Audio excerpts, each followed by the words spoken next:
C'est vrai qu'il est bon d'être ensemble, hein? Ensemble dans la louange, ensemble dans l'adoration, ensemble dans la présence de celui qui est l'essentiel. L'essentiel, c'est Christ. Parce qu'en lui seul, nous avons le pardon de nos péchés. En lui seul, nous avons la vie éternelle, hein, cette qualité de vie qui est celle du royaume de Dieu. Et nous saluons tous ceux et celles qui nous écoutent ce matin via nos réseaux sociaux. Que Dieu vous bénisse et puis que Dieu bénisse nos frères et sœurs qui n'ont pu se joindre à nous ce matin pour des raisons de santé. On pense à vous, chers frères et sœurs. Et puis, je vois des visages tout nouveaux. On est très heureux de vous accueillir. Bienvenue au milieu de nous. Hein, et que Dieu vous bénisse. Hein, parce qu'on est... Amen, voilà. J'entendais une petite voix là. Amen, amen. Hein, t'as raison. Hein, t'as raison de dire amen. Hein, qu'ainsi cela se fasse dans ma vie, qu'ainsi cela se fasse dans l'Église. Voilà, ensemble, eh bien, on est très heureux d'ouvrir notre Bible. Parce qu'on est là concentré sur ce que Dieu veut nous dire. Alors, le sujet, c'est comment surmonter l'inquiétude. Je vous apprends rien, nous sommes dans un monde actuellement qui est en pleine explosion. Je pense qu'on l'a tous remarqué. L'actualité est là pour nous rappeler les choses. Et on s'aperçoit, par exemple, la famille. La famille qui, à la lumière de la Bible, est la base de la société. C'est Dieu qui a voulu la famille. C'est lui qui l'a construite et qui veut en prendre soin. Mais malheureusement, la famille aujourd'hui a littéralement explosé. Littéralement explosé. En France, près de la moitié des mariages se terminent par un divorce. Et là, il est simplement question des couples mariés. Parce que 42% des couples en France sont en réalité des couples vivant en union libre. Alors, dans cette situation, on ne parle pas de divorce, on parle de séparation. Et là, bien sûr, on n'a pas de statistiques. Mais on peut imaginer si... le nombre de mariages, 50% se terminent par un divorce, alors on peut imaginer ce que ça donne au niveau des séparations. La situation économique, elle est catastrophique, non? Bon, pour vous donner du baume au cœur, ce matin, je vais vous dire que les prix de mars 2022 à mars 2023 pour l'alimentaire ont augmenté de plus de 16%. C'est pas moi qui ai inventé ces chiffres. Ce que je vais dire là, c'est pas moi qui invente tout cela. Hein.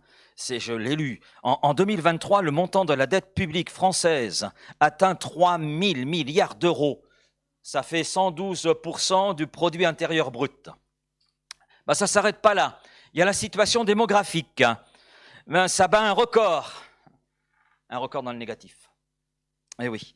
Le nombre des naissances a atteint un point bas historique dans notre pays. Et puis le nombre de décès reste élevé depuis 2020. Donc on a un problème au niveau des naissances, on a atteint un record au plus bas, et puis au niveau des décès, eh bien on est là dans les sommets. Alors on va parler maintenant de la situation sociale en France. C'est la crise, hein.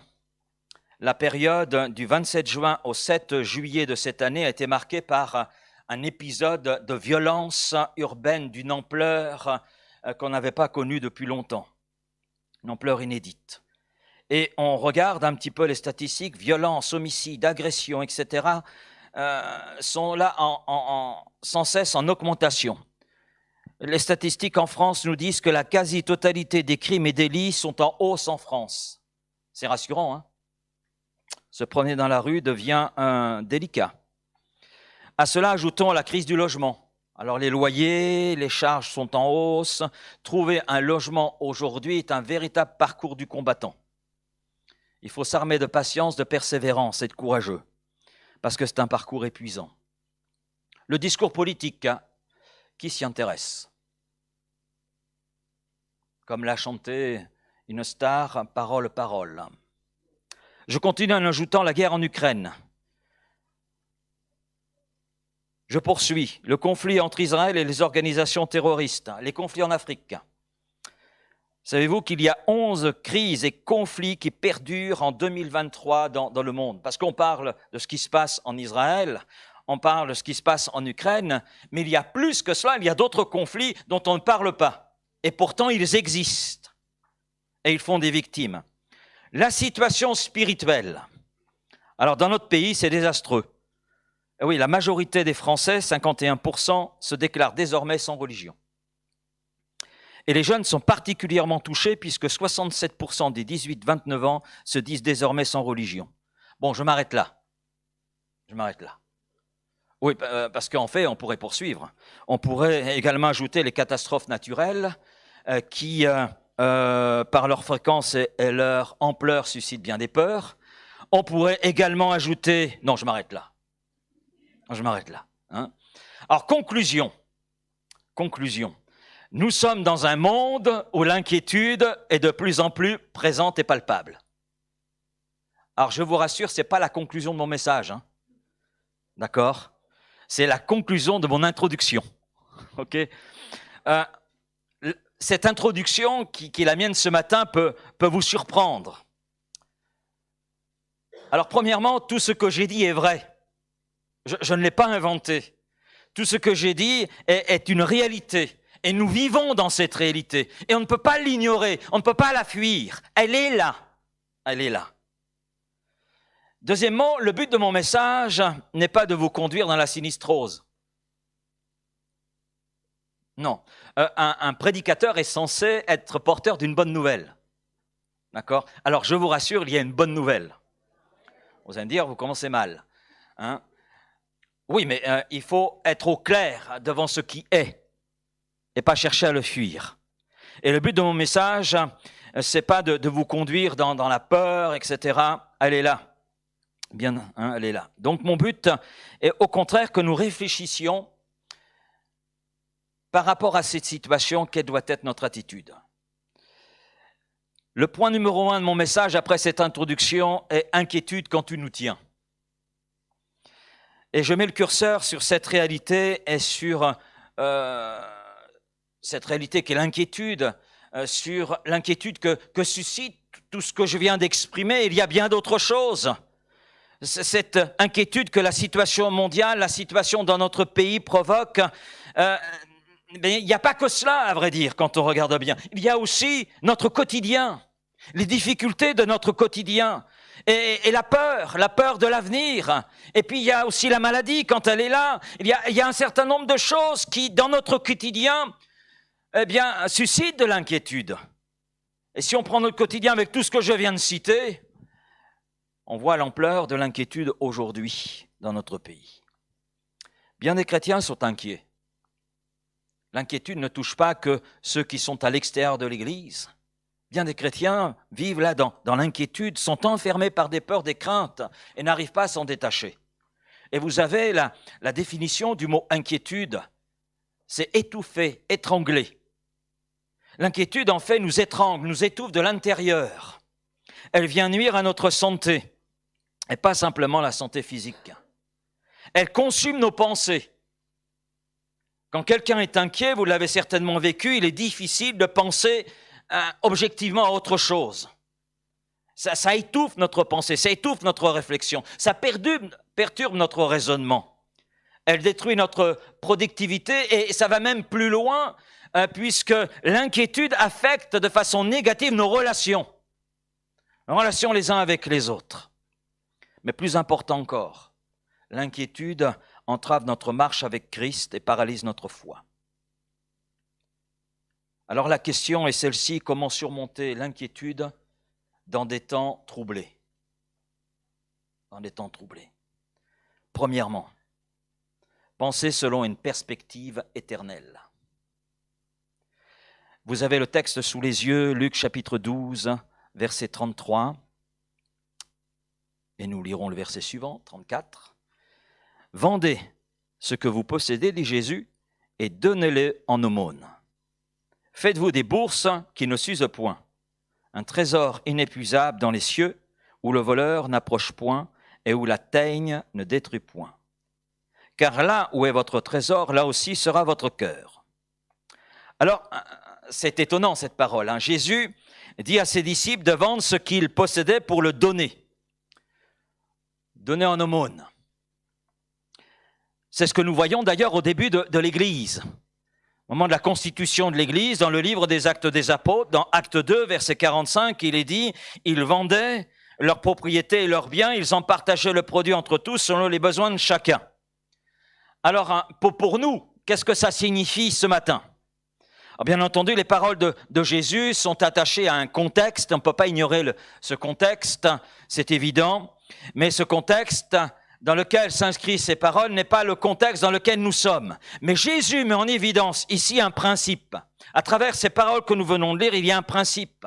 Si nous voulons surmonter l'inquiétude, il ne faut pas permettre aux choses temporelles de cette vie de consumer notre réflexion, de consumer notre énergie. Mais nous devons apprendre à penser en rapport avec l'éternité. Selon cette perspective. En fait, le Seigneur, à travers cette parole, est en train de nous dire à nous aujourd'hui, changez votre perspective. Regardons les paroles de Paul qu'il a écrites sous l'inspiration du Saint-Esprit dans Colossiens chapitre 3, verset 1er. Du moment donc que dans la communion avec Christ, vous êtes ressuscités à une vie nouvelle, recherchez aussi les réalités d'en haut, de là où trône le Christ, à la droite de Dieu. Que toute votre pensée et toute votre affection soient orientées vers ces biens célestes.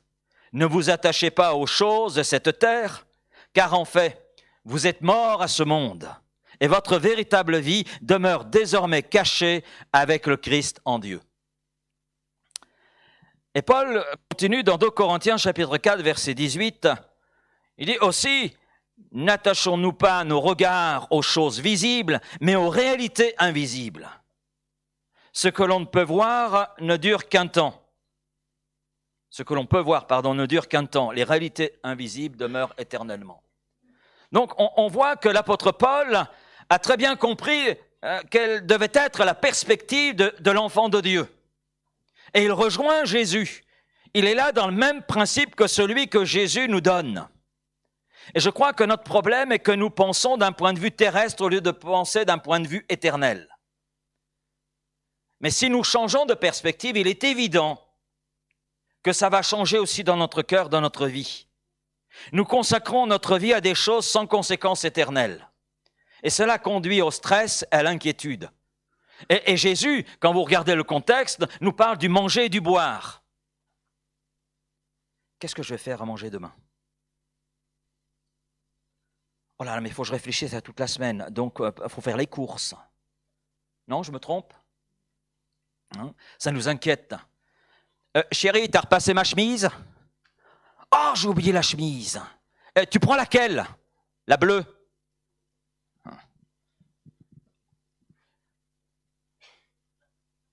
Ce sont des préoccupations et Jésus nous en parle. Nous le dit, on s'occupe beaucoup de se manger, de se boire, on a beaucoup d'inquiétudes par rapport à cela. C'est vrai, nous avons tous des besoins physiques, des besoins matériels, mais Dieu se soucie bien plus de notre homme intérieur, de notre bien-être spirituel. Vous avez un voisin ou une voisine, posez-lui la question, comment va ton homme intérieur?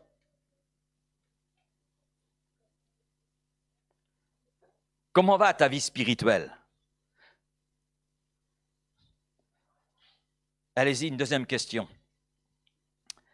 Est-ce que tu es dans les inquiétudes pour les choses ici-bas? Ah, vous n'osez pas poser la question à votre voisin. Parce que vous connaissez déjà la réponse. Peut-être qu'elle sera différente de celle que vous pensez. Jusqu'à ce que nous apprenions à penser selon la perspective éternelle, les soucis de cette vie continueront à nous engloutir. Et l'inquiétude nous étouffera. Combien de chrétiens sont étouffés? Étouffés par l'inquiétude, parce qu'ils sont préoccupés et attachés à leur confort ici-bas. Ils y consacrent beaucoup d'efforts, beaucoup d'énergie. Et pour les choses d'en haut, eh bien, quand on n'a plus d'énergie, après avoir tout consacré pour les choses ici-bas, il est évident qu'on n'a plus d'énergie pour les choses d'en haut, pour celles qui sont éternelles. On n'a plus d'énergie, on n'a plus de temps. Et finalement, qu'est-ce qui différencie le chrétien du non-chrétien? Rien. Il est comme tout le monde. Alors, quelle est la réponse? Simplifions-nous la vie. Simplifions-nous la vie. Détendons-nous et ne cherchons pas à essayer de suivre le chemin dans lequel notre monde veut nous engloutir. Tout est là pour nous engloutir. Tout est là, quand on regarde les publicités, etc., tout est là pour nous amener à l'inquiétude, à nous inquiéter pour les choses d'ici-bas et à nous faire perdre de vue ce qui est l'essentiel. Apprenons à penser selon la perspective éternelle. Et vivre dans une perspective éternelle, c'est rechercher les choses d'en haut. C'est rechercher Christ. C'est vivre selon la direction et la vérité de Dieu, telle qu'elle nous est présentée dans sa parole. C'est évaluer chaque élément, situation de notre vie par rapport à son impact, à son influence sur l'éternité. C'est avoir le « je veux » de Dieu comme repère en toute chose, que ce soit public ou privé. C'est cela. C'est cela, vivre selon une perspective éternelle. Est-ce que c'est notre perspective? Laurent, est-ce que c'est ta perspective? Parce que la question, je me la pose aussi. Donc c'est le premier point. Penser selon une perspective éternelle. Si nous continuons à penser selon une perspective, j'allais dire terrestre, l'inquiétude va alors envahir notre cœur, va demeurer. Deuxièmement, nous avons de la valeur aux yeux de Dieu. Je crois que nous avons tous fait un jour une erreur parce que nous ne comprenions pas la valeur de quelque chose, non? Je bénis Dieu parce que le jour où on m'a volé mon vélo, le voleur n'a pas réalisé la valeur du vélo qu'il avait volé. Ce qui fait qu'il l'a abandonné. Et merci. Merci Seigneur, parce qu'il n'a pas vu la valeur du vélo. Il y en avait pour l'époque 7000 francs.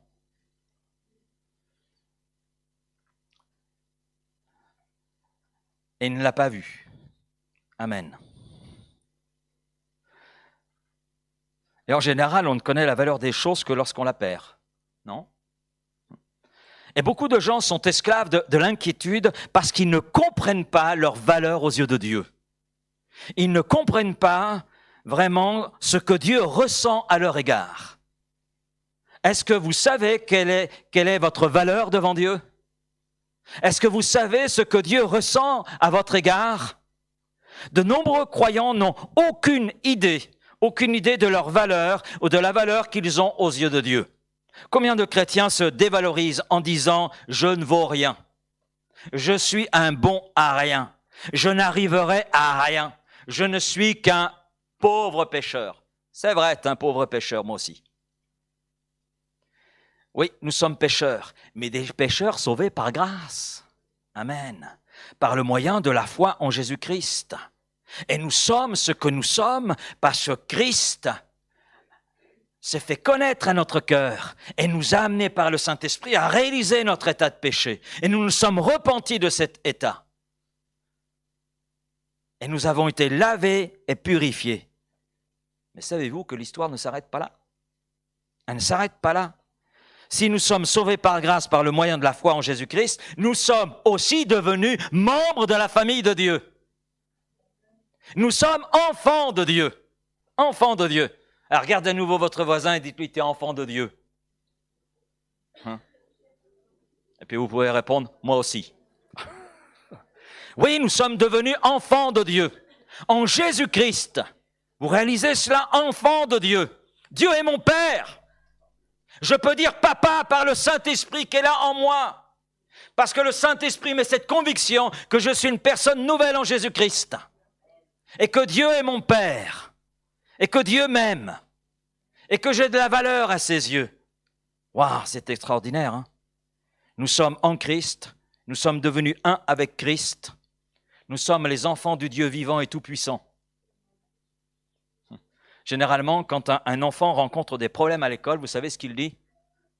Je vais le dire à mon papa. Tu vas voir mon père.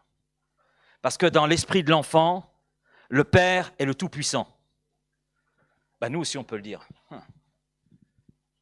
Mon Père, c'est Dieu. La puissance, la grande, c'est lui qui la détient. Et il m'aime. Il a fait de moi une nouvelle créature. Alléluia. Il a fait de nous une nouvelle créature. Éphésiens 5,30. Ne sommes-nous pas les membres de son corps, os de ses os, chair de sa chair? Donc si Dieu est mon Père, cela veut dire que dans mes problèmes, Dieu me parle. Amen. Et me dit, allez mon fils, allez ma fille, nous allons résoudre les problèmes ensemble. C'est pas formidable? Ne plus être seul à nous débattre. Ainsi, j'ai plus de raison de m'inquiéter. J'ai un Père tout-puissant et qui est là avec moi et qui m'accompagne dans la vie qui est la mienne, dans les difficultés qui sont les miennes, dans les échecs de ma vie. Vous avez rencontré des échecs? Bon, si vous n'en avez pas rencontré, rassurez-vous, vous n'en rencontrerez rien. Hein? On rencontre tous des échecs dans notre vie. J'en ai rencontré. Mais Dieu tel un Père, lorsque nous sommes, que nous venons de traverser un échec, eh bien, Dieu tel un Père me dit, ne t'inquiète pas, je suis là. Je suis là et avec mon aide, tu vas surmonter les échecs. Je serai avec toi. Non mais écoute Père, la situation d'échec que j'ai rencontrée, je l'ai rencontrée par ma faute. C'est moi qui finalement ai construit cet échec. Ben Dieu, tel un Père, va dire, mais je sais. Et c'est bien, tu en prends conscience. Mais maintenant, on va cheminer ensemble pour que tu ne restes plus dans l'échec, mais que tu puisses connaître et voir ma grâce. Et connaître la restauration, connaître le relèvement. Et là, j'invente rien. Hein.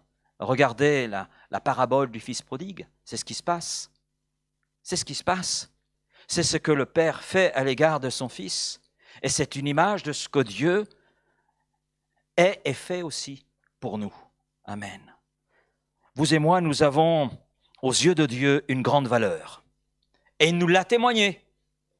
Il nous l'a témoigné en nous donnant Jésus. Et il nous le témoigne en nous assurant de sa présence. Et mieux encore, nous sommes les temples du Saint-Esprit. Et qui est le Saint-Esprit? Comme nous l'avons vu la semaine dernière, le Saint-Esprit est une personne. Et non seulement le Saint-Esprit, le consolateur, celui qui est là à côté de nous, notre assistant, notre aide, notre avocat, notre défenseur. Mais Jésus dit, non seulement il sera avec vous, mais en vous. En vous. Nous sommes les temples du Saint-Esprit. Pécheurs sauvés par grâce, oui, mais temples du Saint-Esprit. Résidence de cette personne divine qu'est le Saint-Esprit. Ainsi, je ne suis plus seul. Lisons les paroles de Jésus toujours dans Luc, chapitre 12, les versets 6 et 7. Les versets 6 et 7.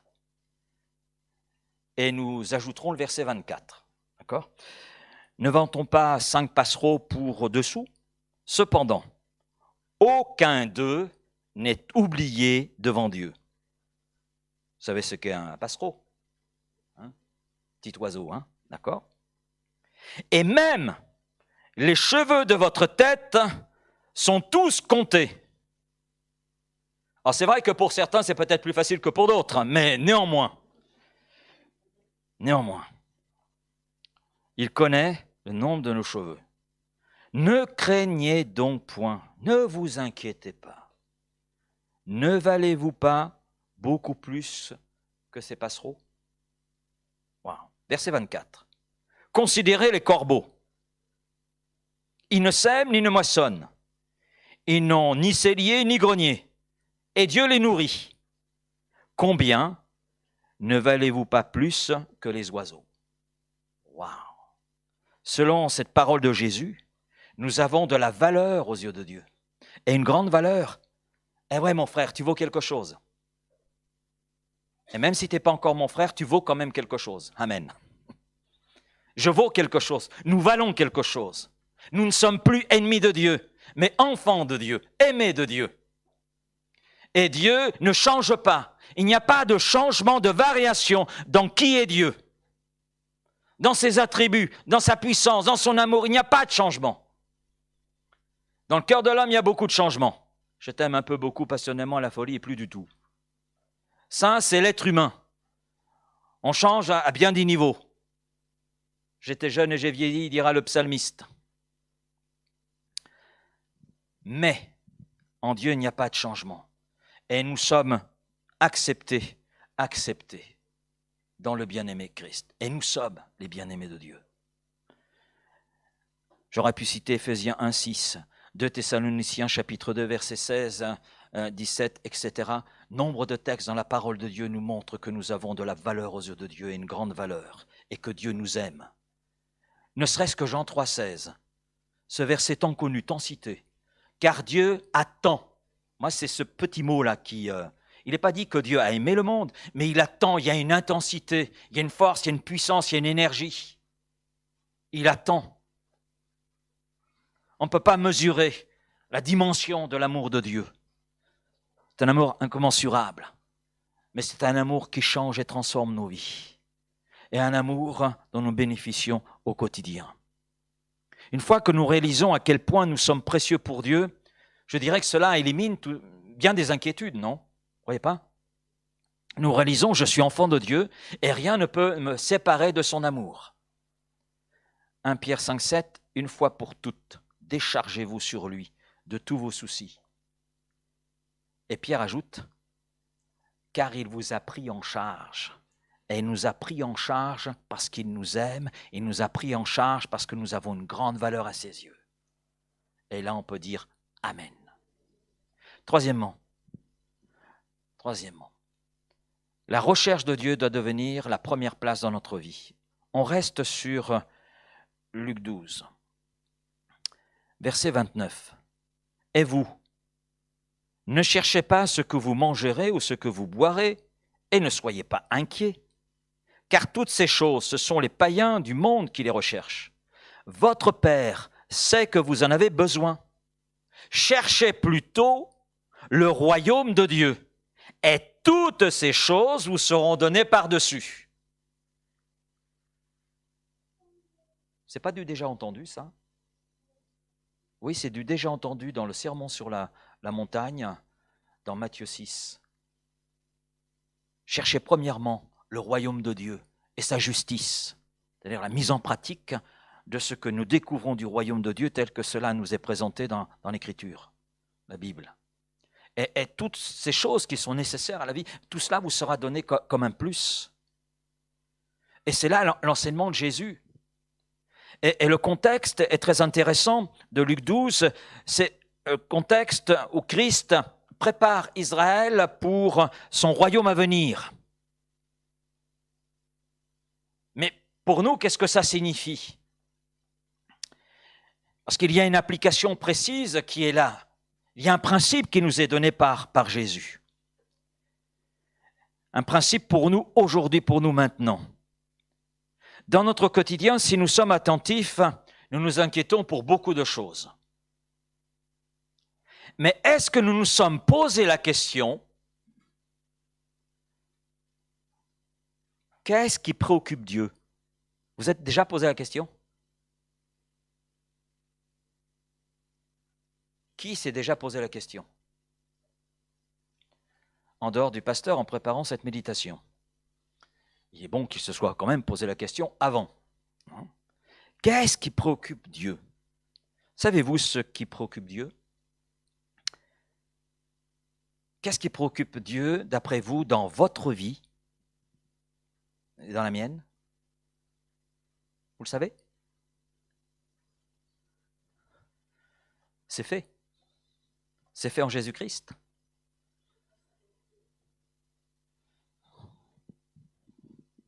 Ah, intéressant. Ce n'est pas la marque de notre prochaine voiture, ça c'est certain. Ni l'importance de notre compte en banque. Non, rien de cela. Rien de cela. Dieu se soucie de sa relation avec nous. Pourquoi a-t-il créé l'homme? Pour le laisser comme ça, bon maintenant, allez, je t'ai créé, tu te débrouilles. Hein. Bye bye. Non. Dieu a créé l'homme pour établir avec l'homme une relation, une intimité. Et le salut en Jésus-Christ nous rappelle le désir de Dieu à l'origine. À travers Jésus-Christ, Dieu, oui, veut notre salut, amen. que nous devenions une nouvelle créature. Parce qu'à cause du péché, nous prenons la direction de la mort éternelle. Dieu le sait et il a pourvu en Jésus-Christ. Mais à travers son Fils Jésus, Dieu nous veut avec lui, dans une relation avec lui. Il nous réintroduit dans sa présence pour vivre avec lui. Dieu veut voir notre cœur amoureux de lui. Est-ce que vous êtes amoureux de Dieu?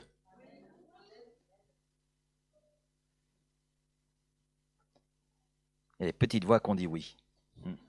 Oui, parce que Dieu veut vous voir amoureux de lui et le cherchant. Matthieu 22, verset 37. Tu aimeras le Seigneur ton Dieu de tout ton cœur, de toute ton âme et de toute ta pensée. C'est le premier et le plus grand commandement, dit Jésus. Et lorsque notre relation avec Dieu et que le temps que nous passons avec lui commence à nous échapper, nous pouvons nous attendre à ce que l'inquiétude et le stress nous étouffent. C'est pour cela que le psalmiste, dans le psaume 34, verset 4, dit « J'ai cherché l'Éternel et il m'a répondu. Il m'a délivré de toutes mes frayeurs. Il m'a délivré de mes inquiétudes. J'ai retrouvé cette relation avec Dieu, celui qui est mon Père. Hélas, mes frayeurs ont disparu. J'ai été libéré, j'ai été délivré de ces frayeurs. » Et peut-être que ce matin, vous êtes venu en ce lieu avec un vide intérieur. Votre cœur est envahi par l'inquiétude, par la peur. Posez-vous la question de savoir combien de temps avez-vous passé à chercher Dieu cette semaine? À le chercher dans la prière, à le chercher dans l'étude, la lecture de sa parole. C'est bon de se poser ces questions.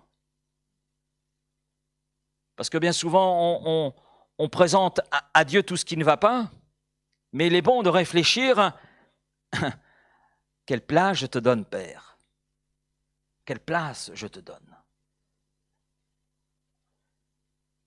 Quel est ton souci premier, toi qui es mon Père? Mon bien-être? Que tu sois dans ma présence, nous répond Dieu. Notre ambition devrait être de connaître Christ d'une manière plus profonde qu'hier. Merci pour ce que nous connaissons de Christ. Merci pour ce que nous connaissons de la parole de Dieu. Mais savez-vous que ce que nous savons aujourd'hui de Christ n'est qu'une petite parcelle de qui il est réellement? Il y a encore beaucoup à découvrir. Ce qui veut dire qu'il y a encore beaucoup à vivre, beaucoup à expérimenter. Et ce que nous pouvons connaître aujourd'hui de la parole de Dieu n'est en réalité qu'une infime partie de tout ce qui nous reste encore à découvrir. On n'a pas encore découvert tous les trésors de l'Écriture. Ça fait 36 ans que je fréquente la Bible. 36 ans que je creuse. Mais je n'ai pas encore trouvé le fond. Et je découvre encore des choses. Et il n'y a pas si longtemps, je disais à ma femme, je pensais connaître, mais en réalité, non, c'est encore plus profond que cela. On pense toucher un fond, mais en réalité, non, ce n'est pas le fond, il reste encore plein de choses à découvrir. Parce qu'au fil de notre croissance spirituelle, de l'approfondissement que nous faisons avec la parole de Dieu, de notre relation avec Dieu, nous découvrons de nouvelles choses. Pour ça que la vie chrétienne, c'est vraiment une aventure, et une aventure qui vaut la peine. Donc, notre ambition doit être de connaître Christ d'une manière encore plus profonde que celle qui était hier. C'était la prière de l'apôtre Paul, pas simplement pour sa vie, mais aussi pour celle des croyants. L'apôtre Paul disait « Oubliant ce qui est en arrière et me tournant vers ce qui est en avant, je cours. Je cours pourquoi? Pour saisir Christ. » Mais c'est un homme qui connaît déjà Christ, un homme qui le sert, un homme qui a fait tellement d'expériences avec Christ, mais il en veut encore, parce qu'il sait qu'il n'a pas touché le fond. Il reste encore à découvrir Jésus. Et il poursuit dans cette marche. Et dans Éphésiens, chapitre 1er, les versets 17-19, c'est la prière de l'apôtre Paul. Et ce qui était son ambition, eh bien, il priait pour que ce soit l'ambition des chrétiens d'Éphèse. Désirer Christ, désirer grandir dans cette connaissance de Christ. Conclusion. Là, c'est la conclusion du message ce matin. Imaginez que votre maison soit abîmée après une tempête. Imaginez, d'accord? Donc, bien sûr, on est assuré. J'espère que votre maison est assurée. Un expert vient, l'expert de l'assurance vient, et l'expert vous dit, écoutez monsieur, écoutez madame, nous avons examiné le problème qui est le vôtre. Voici, nous mettons à votre disposition les outils et le plan pour résoudre les problèmes que cette tempête a provoqués dans votre maison. C'est bien, non? Mais, vous faites un choix. Le choix, non seulement de ne pas prendre les outils, mais également de ne pas résoudre le problème. Donc, vous ne voulez pas les outils, ni le plan pour résoudre le problème qui a été causé par cette tempête. C'est votre choix. Que va-t-il se passer? Que va-t-il se passer? Alors, je ne suis pas un expert en bâtiment, loin de là. Je pense que les dégâts vont s'accroître. Et le risque va être, à un moment donné, l'effondrement de la maison. D'accord? Vous me suivez? Alors maintenant, imaginez que cette maison, c'est votre vie. C'est votre vie. Et peut-être que l'inquiétude a provoqué quelques dégâts, provoque quelques dégâts en vous, étouffe un petit peu votre marche avec Christ, étouffe et endommage votre foi. Qu'allez-vous faire? Je vous ai donné ce matin des outils pour, j'allais dire, réparer ce que l'inquiétude a provoqué dans votre vie. Et qu'allez-vous faire? Parce que maintenant, c'est à vous finalement de prendre ces outils et de savoir les utiliser. Si nous voulons nous libérer de l'emprise de l'inquiétude dans nos vies, nous devons mettre en pratique les principes bibliques tels que Jésus nous les présente. Et ces principes bibliques, nous les avons vus ce matin. Comment surmonter l'inquiétude dans des temps troublés? Le Seigneur lui-même, à travers ce chapitre 12 de l'évangile de Luc, nous donne les principes. Il nous donne les outils. En plus, nous avons la présence du Saint-Esprit pour nous aider à utiliser ces outils comme il convient dans notre vie et voir les résultats. Maintenant, c'est à chacun d'entre nous. C'est à vous, c'est à moi, de prendre ces outils et de les utiliser afin que l'inquiétude ne poursuive pas son œuvre en nous, mais qu'au contraire, nous puissions aller de l'avant dans notre marche avec Christ et dans notre connaissance de Christ. Et là, je dis, merci Seigneur pour ton amour pour nous, ton amour pour chacun d'entre nous. Parce que Dieu aime chacun d'entre nous. Personne ne peut dire ce matin, mais Dieu ne m'aime pas, Dieu ne porte aucun soin sur ma vie. Tu te trompes. Tu méconnais le Dieu de la Bible. Dieu te voit, Dieu te connaît mieux que quiconque. Dieu sait tout ce qui est là dans ton cœur. Et il est celui qui ce matin te dit, tu as de la valeur à mes yeux. Et les projets que j'ai pour toi, je veux que tu puisses les atteindre. Alors voilà, je mets les outils devant toi, utilise-les. Amen. Merci Père pour ta parole ce matin. Et je veux te prier, Seigneur, pour celui ou celle qui est particulièrement étouffé par l'inquiétude. L'inquiétude que suscite peut-être son quotidien, l'inquiétude que suscite peut-être situation de notre pays, situation de notre monde. C'est vrai que tout cela est effrayant à vue humaine. Mais Seigneur, nous savons que tu as annoncé bien des choses concernant les temps de la fin. Et nous sommes dedans et les choses se réalisent. Et tu nous dis toi-même, ce ne sera que le début. Alors ne craignez pas.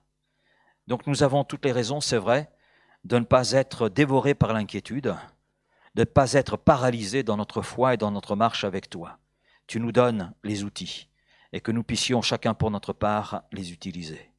Chacun pour notre part prendre ces outils, les utiliser et voir combien tu es bon, combien tu es grand, combien tu es puissant et combien tu nous aimes. Merci Père de tout ce que tu veux faire dans chacune de nos vies. Et je t'en rends toute la gloire. Amen.